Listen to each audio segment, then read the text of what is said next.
Most people check their phone before they check in with themselves. Messages, notification, updates. You enter the day already responding to something, and slowly, without noticing, your attention moves outward. What needs to be done, what others expect, what's urgent. But very rarely does one pay attention to what's actually happening inside you. And that's where something important gets missed. Because your internal state doesn't pause just because you don't look at it. It continues. Feelings accumulate, thoughts layer over each other, small tensions build quietly in the background. And by the end of the day, you don't always know why you feel the way you do. You just know something feels off. This is where our daily emotional check-in changes things. Not in a dramatic way, in a very simple, consistent way. You sit down with a page, not to write something meaningful, not to produce anything, just to notice. What is here today? That's it. It could be a sentence. I feel slightly unsettled, but I don't know why. Or, today feels heavier than it should.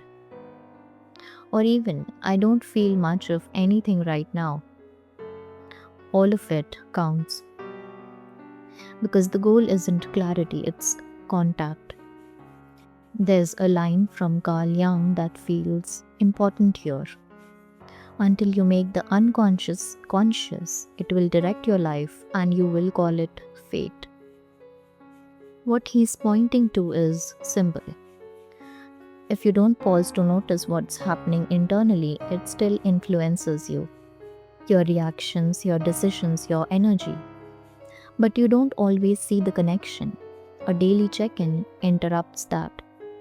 It brings a small part of your inner world into awareness. Not everything, just enough. And over time, that just enough begins to change how you move through your day.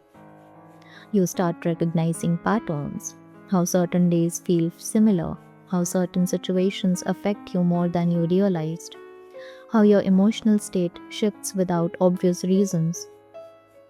This isn't about control, it's about familiarity. You become more familiar with yourself, and that familiarity creates a kind of steadiness. There's also something else that happens when you do this regularly.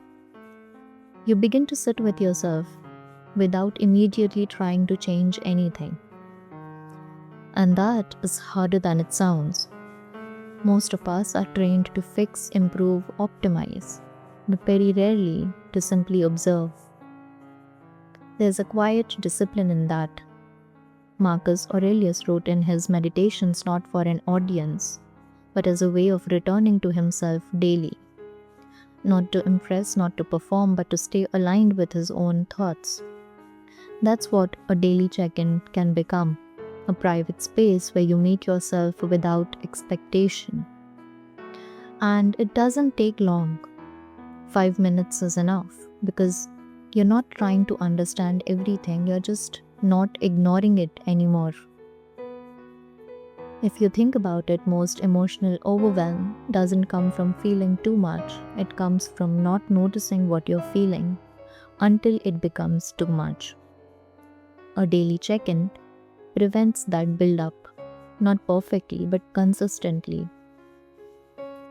So don't wonder if you have time to journal every day. Ask yourself, what happens if I don't take even a few minutes to notice what I am carrying? I'm curious about you.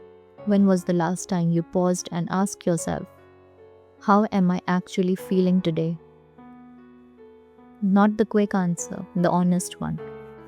Because that small pause, repeated over time, becomes a way of staying with yourself without losing track of what's happening inside you.